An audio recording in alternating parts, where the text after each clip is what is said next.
Olá, eu sou a Melissa Guimarães, sou psicóloga e hoje eu estou aqui para falar com vocês a respeito de um tema importantíssimo: responsabilidade afetiva ou emocional. Você já ouviu falar?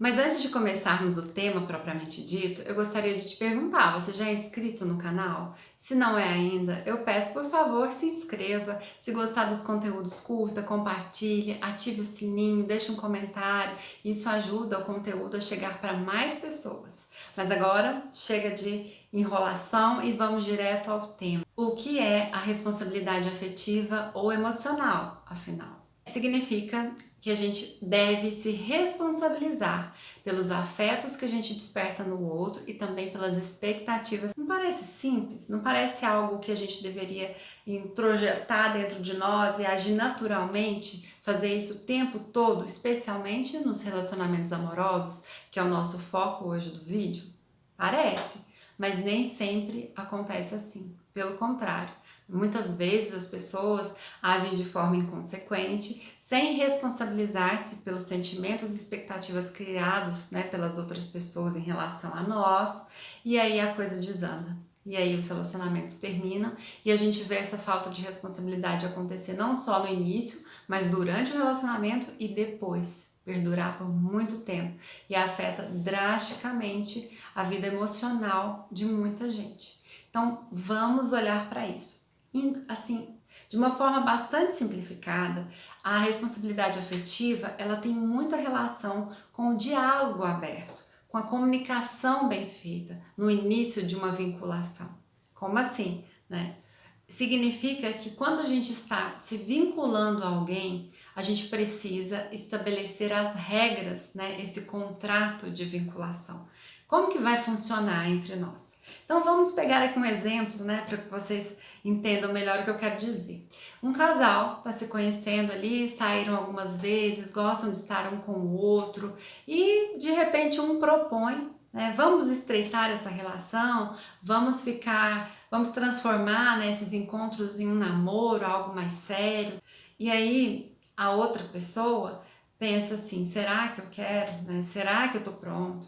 Não era bem isso que eu queria, eu tava curtindo, mas agora que a pessoa me propôs um namoro, o que que eu faço? Se eu falar a verdade, eu acho que ela vai me deixar. E aí a pessoa aceita, sabe? Só vai. Um do casal, uma pessoa ali do casal, expressou o que gostaria, como ela se sente, o quanto ela gosta do outro, que ela preferiria namorar firme, e o outro só foi, comprou aquela ideia por outras questões, não por vontade, mas não falou nada, simplesmente aceitou. E aí o que que acontece nesse meio do caminho, geralmente, lógico que pode acontecer muitas coisas, pode ser que aquela pessoa que estava com medo passe a gostar do relacionamento e vá tranquilo, e comece a amar o outro, desejar estar junto, mas pode ser que dê muito errado. Por exemplo, depois de um tempo ela percebe, de alguns meses, 3 meses, aquela pessoa que só foi, não queria de forma clara entrar numa relação amorosa mais estável, ela começa a se sentir oprimida, fechada, presa, e ela quer começar a dar as fugidinhas e começa a escapar e começa a fazer coisas, demonstrar para o outro a sua insatisfação. E aí o outro começa a se sentir muito mal. E aí, às vezes, o outro que tem uma facilidade maior de se expressar, de falar, pergunta: o que está acontecendo? E essa pessoa às vezes até se esquiva, fala: nada, tá tudo certo, mas continua com aquele movimento, trazendo elementos para a relação que causam brigas, desentendimentos, emburra, foge no final de semana, desliga o celular, aí chega atrasado, e aí causa muito sofrimento no outro que estava disposto ali a colocar as cartas na mesa, estabelecer as regras da relação. Essa pessoa fica triste, fica decepcionada e começa a se sentir muito mal. E aí por que isso acontece?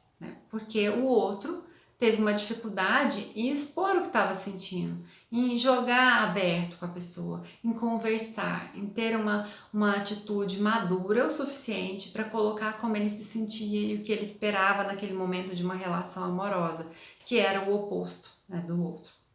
E então, Isso causa muita dor, causa sofrimento, né? Uma simples conversa no início do relacionamento, estabelecendo quais são os limites, quais são as metas daquele casal, pode assim melhorar e muito a relação. O outro, quando expõe, quando fala, quando a gente consegue falar para a pessoa o que a gente sente, o que a gente espera, a gente não cria no outro uma expectativa irreal. Então, se o outro me propõe casamento, mas eu falo, eu gosto muito de você, mas eu gostaria de continuar namorando porque eu ainda não me sinto preparada para casar. Não acho que é o momento certo. Né? Você deixou claro, você não criou uma expectativa. Se o outro aceita continuar comigo, mesmo namorando, mas querendo casar, ele sabe que ele não pode contar, criar aquela expectativa de que, né, amanhã eu vou mudar de ideia. Não, pode ser que eu mude, mas pode ser que não. Mas eu deixei claro ali no início. Então, estabelecer essas regras, ser sincero sobre o que você deseja, o que você pretende, é responsabilizar-se afetivamente pelos sentimentos do outro, pelas expectativas criadas. E aí você pode estar pensando em algum caso aí que você já vivenciou ou conhece, que você vai me falar assim, ah, Melissa, mas eu já fui muito sincero ou sincera com a pessoa, e mesmo assim a pessoa sofreu, chorou quando eu terminei o namoro, o relacionamento. Ok, olha só. Ser responsável afetivamente não significa que não haverá tristeza, que não haverá sofrimento diante de um término. Não.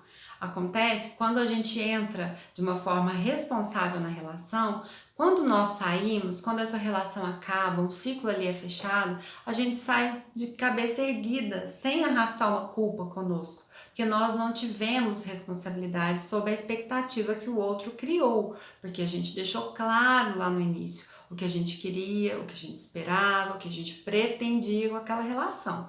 Se você deixou bastante claro, mas o outro fantasiou, o outro ainda assim criou diversas expectativas, é claro que com o término, né, diante de uma realidade, a pessoa vai sofrer. Mas aí essa é uma questão que posteriormente a pessoa vai trabalhar, né, internamente. Mas você vai poder sair cabeça erguida da relação, sabendo que fez o máximo, que foi claro, que foi amoroso, que foi respeitoso, que foi responsável e maduro diante da situação e diante da pessoa com a qual você se relacionou. E futuramente, quando ela entender todo o mecanismo, tudo que aconteceu, entender que foi ela que se precipitou, né, querendo algo a mais do que você não tinha prometido, não, ela vai entender que você foi um cara bacana, uma mulher bacana, uma pessoa legal nessa relação.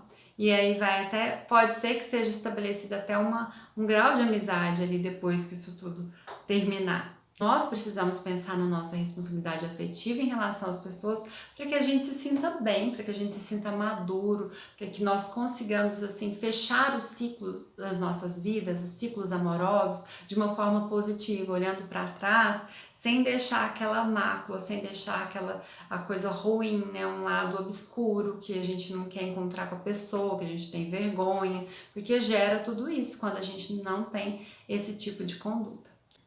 Bom, por hoje é só, espero que você tenha gostado desse conteúdo. Se gostou, não esqueça de dar um joinha, curta, comenta, compartilha com alguém que você sabe aí que não tem responsabilidade afetiva, mas que precisa desenvolver para ser mais feliz, para fazer os outros ao redor mais felizes.